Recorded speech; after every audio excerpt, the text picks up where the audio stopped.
된 것이 지난 2017년 3월 10일이었죠. 그날 오전이었는데 그날 낮에 오마이뉴스 오연호 대표가 조국 당시 서울대학교 교수와 인터뷰를 하는 동영상이 있대요. 그걸 그때는 저는 못 봤습니다만 오늘 인터넷 서핑을 하다가 우연히 발견했습니다. 거기 보니까요, 조국 교수가 이제 오 대표의 질문에 답하면서 아주 득이만면한 그런 표정을 짓고 있었는데요. 그 중에 이제 한 부분이 이렇습니다. 이정미 재판관이 결정문을 읽은 그 순간부터 박근혜 대통령은 대통령이 아니다. 오전 11시 이후부터는 청와대에 있을 법적 자격이 없다. 이렇게 기염을 토했습니다. 예.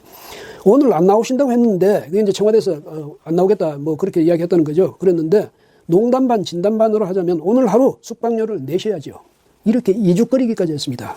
예, 그랬던 조국 전 법무부 장관이, 자신의 부인과 또 동생, 오촌 조카 등에 대한 검찰 수사 과정에서 어떤 태도를 취했는지는 뭐 여러분이나 저나 그동안 지켜봐왔으니까 잘 아는 일이고요. 끝없이 부인하고, 변명하고, 또 어떤 데는 기억 없다 하고 이렇게 해오지 않았습니까? 예. 11일 구속 시한이 만료됨에 따라서 이 시점에 맞춰서 아마 이제 검찰이 다시 추가 기소를 했겠지만요. 그 추가 기소의 혐의가요. 14개나 된답니다. 9월 6일에 했던 그 첫 기소 때는 이제 사문서 위조 이 혐의 하나였는데 이번에는 14개 그 혐의에 대해서 기소를 한 거죠. 그렇다면 앞으로는 15개 혐의 사실에 대해서 이제 재판을 받게 됩니다. 예. 근데 신문에 보니까요. 정경심 교수가 한 일이라면서 정말 갖가지 해괴한 그런 행태들이 제목으로 뽑혀 있었습니다. 그거 제가 한두 개를 소개할게요. 미용사, 페북 친구 이름까지 빌려 차명 거래, 실험실 견학하고 논문 일저자, 수초 접시물 갈고 논문 초록 저자. 거기다 또 이런 것도 있습니다. 딸 호텔 인턴도 위조. 뭐 그 밖에도 많지만 이 정도로 하죠. 뭐 어쨌든 물론 검찰 공소장 내용이라든지 언론 보도 내용이 다 진실이다 이렇게 말할 수는 없습니다. 진실이 아닌 것도 있기는 있겠죠. 그렇지만은요. 이 정도 혐의 사실이라면 이건 조국 전 장관이 페이스북 글쓰기 그만하고 자중해야 할 이유로는 부족함이 없겠죠.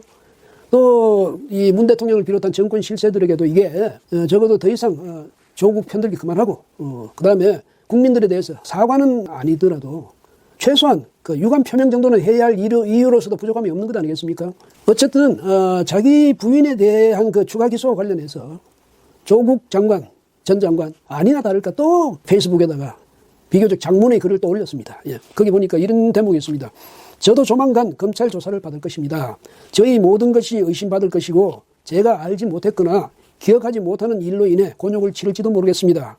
어떤 혐의일지는 모르나 저에 대한 기소는 이미 예정된 것처럼 보이기도 합니다. 상식인이라면요. 이 부인뿐 아니고 딸까지 지금 공범으로 기소된 상황 아닙니까? 그렇다면 이 모든 잘못은 나로부터 비롯됐다. 모든 책임은 나에게 있다. 나를 구속하고 나를 기소하라. 그리고 내 가족들은 풀어주라. 뭐 이렇게 말을 하거나 아니면 그냥 아무 말을 않거나 그렇게 하지 않겠습니까? 그런데 조 전 장관은요. 자신의 행동으로서 자식들에게 그런 가르침을 주고 싶은 생각은 별로 없는 것 같습니다. 뭐 결과론일 수도 있습니다만은 조 전 장관요. 사실은 뭐 아마 문재인 정권 성립에 크게 기여를 하긴 한 모양인데 그렇더라도 그 조력자 역할에서 끝냈어야 하지 않느냐 이런 생각이 듭니다. 과욕은요. 너무 지나친 욕심은 그보다 더 많은 것을 잃게 하거든요. 자신이 또 자신의 가족이 고도의 정직성을 자신하고 그걸 과시할 정도가 아니라고 판단됐다면 아주 높은 자리, 또 빛나는 자리, 남의 눈에 띄는 자리 그런 자리는 탐하지 말았어야죠. 그렇게 너무 지나치게 욕심을 부렸던 바람에 자신의 가족은 물론이고 친지, 심지어 문 대통령까지도 난처한 처지로 내몰지 않았습니까? 그런 결과가 됐죠. 왜냐하면 문 대통령이 지금까지도 조국 전 장관의 결백을 믿는 것 같은 그런 언급을 하고 있거든요. 그러니까 제도 내에 숨은 그런 특권, 그런 이제 불공정 때문에 조 장관이 억울하게 지금 이 순환을 겪고 있는 것처럼 그렇게 말해오지 않았습니까? 그런데 만약입니다. 왜냐하면 결과를 예단할 수 없으니까 만약에 조 전 장관과 그 가족들이 정말로 불법을 저질러가지고 그래서 죄가 확정이 되는 거라면 문 대통령 이미지가 어떻게 되는 겁니까? 공정하지 못한 대통령, 정직하지 못한 대통령, 정의롭지 못한 대통령이 되고 마는 것 아닙니까? 국민한테 그렇게 인식되고 마는 것 아니겠습니까? 조 전 장관이 대통령에 대해서 그렇게 해서는 안 될 일이죠. 이건 뭐 다른 얘기는 합니다만은 조국 전 장관이 자기 정당화를 위해서 페이스북에 글씨 쓰기 이걸 언제까지 할까요? 예, 그게 궁금하네요. 그게 끝나는 개변해가지고 입장문을 내놨습니다.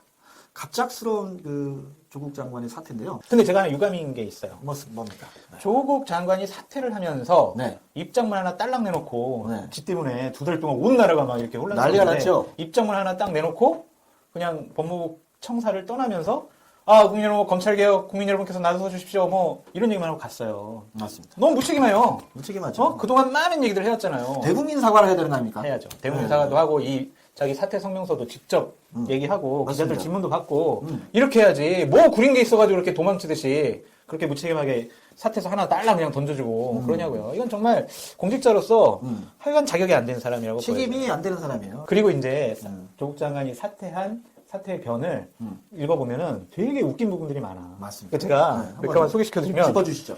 제 가족 일로 대통령과 정부에 부담을 드려서는 안 되겠다라고 생각해서 사퇴한다라고 했는데 그럼 옛날에 사퇴해야지. 이미 부담을 충분히 줬거든요. 아주 넘쳐나지. 거실로 줄 정도로 막 부담이 된 거고 네. 본인이 또 검찰 개혁을 전력 최선을 다했다. 무슨 저희 최선을 온갖 저항에도 불구하고 검찰 개혁을 했다라고 얘기를 해요. 근데 온갖 저항은 네. 조국 수석이 민정수석 할 때 네. 그때 온갖 저항을 했어요. 오늘 11시에 조국 수석이 뭐 검찰 개혁안이라고 하는데 저는 개편안이라고 말씀드리고 싶은데 이거는 계속 나왔던 얘기예요. 특수부 세고도에 폐지하겠다. 네. 검찰 직접 수사 축소하겠다. 형사 공판부를 강화하겠다. 공개 소환을 폐지하겠다. 심야 조사를 제한하겠다. 맞습니다. 그다음 피의자 공포 사실을 좀 제한하겠다. 이런 건데 네네네. 이런 것들을 지난 박근혜 정권 때도 얘기가 나왔었고 맞습니다. 문재인 정권 들어서서 적폐 수사를 하면서 네. 이 피의자들의 인권에 대해서 이 검찰의 개편안에 대해서 끊임없이 나왔었어요. 맞습니다. 근데 본인은 민정수석 때 특수부 축소를 왜 하냐. 일 잘하고 있는데 왜 특수부를 축소하냐고 본인이 얘기했잖아요. 맞습니다. 많은 사람들이 이 수갑찬 채로 공개 소환이 돼가지고 다 포토라인에 서가지고 사진 찍혀서 2명이나 자살하지 않았습니까? 맞습니다. 이런 일들을 본인이 저항을 했잖아요. 본인이 이 개혁을. 그러면서 무슨 자기가 한 것처럼 이런 식으로 얘기를 하냐고요. 사기꾼이죠. 그리고 마지막 하나는 사기꾼이야. 국민 사기꾼. 건강 나쁜 아내가 아슬아슬하게 삶을 지탱하고 있다. 나는 가족을 돌보고 싶다. 라고 얘기했는데 이건 무슨 의미인지 알아요? 감성팔이죠 또. 감성파인데 검찰을 향한 말이라고 봐요. 음. 우리 와이프 아프니까 구속시키지 마라. 구속시키지 마라. 이거예요. 맞습니다. 그러니까 끝까지 하여튼 국민들을 우롱하고 우롱하는 거죠. 무시하는 거라고 되게 봐요. 웃긴 게 이렇게 숨이 넘어갈 정도로 아프고 머리 아프고 그런 이 정경심 교수가 조서를 읽는데 8시간, 7시간씩 읽었다는 거 아닙니까? 조사는 3시간 받고. 변호사가 있지 않았을까요? 아니에요. 같이 읽나? 같이 읽었다는 거 아니야. 같이 읽었다는 거 아니야. 맞아. 아주 토시 하나 다 깨알같이 다 체크해가지고 이건 아니다, 저건 아니다. 그래서 검찰이 엄청나게 애를 먹었다는 후문입니다. 그랬군요. 네. 제가 우리 김국장께 한번 질문 한번 해볼게요. 네. 자, 조국 장관. 네. 조국 장관은 앞으로 어떤 길을 갈 수가 있을까요? 본인 뭐 그냥 하나의 국민으로서 검찰개혁 잘하세요 박수 쳐주고 서초동 앞에 가서 시위하려고 그러나? 어떤 길이 있다고 보이세요?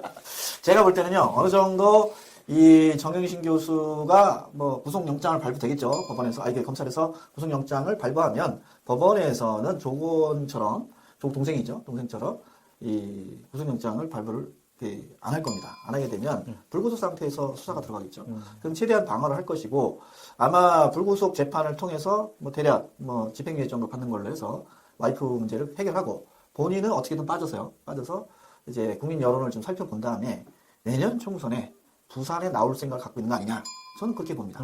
저도 아주 거의 동감을 해요. 저도 간단히 좀 정리를 하면 조국 장관 앞에는 두 가지의 길이 있다.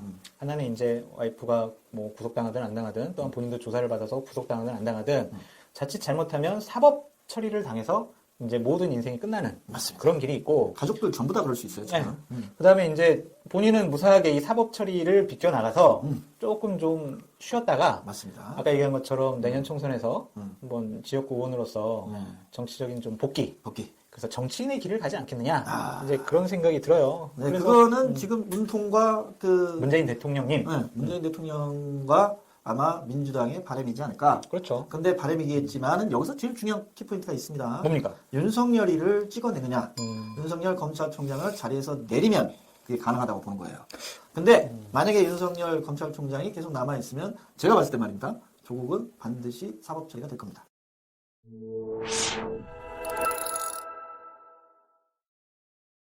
근데 이제 어차피 그동안 이제 국민들이 많이 요구를 해왔던, 원했던 조국 장관 사퇴를 했는데, 저는 이제 다음 주부터 한국당에 이제 공이 넘어갔다. 이제 한국당 패스트 트랙 수사도 그렇고 이제 법률안 처리를 어떻게 할 거냐. 공수처법안, 검경수사권 조정, 그 다음에 준연동형 비례대표제 이런 법안을 어떻게 처리를 해줄 건지 아니면 막을 건지 이게 당면 과제고요. 맞습니다. 또한 60조 빚을 내가지고 만든 513조의 슈퍼 내년 예산 네. 그거를 빚내지 않고 네. 좀 대규모 삭감을 해서 국민들의 부담을 덜어줘야 하는 그런 부담감이 있을 거고요. 맞습니다. 또 하나는 내년 총선을 대비해서 보수 대통합을 어떻게 할 것이냐. 네.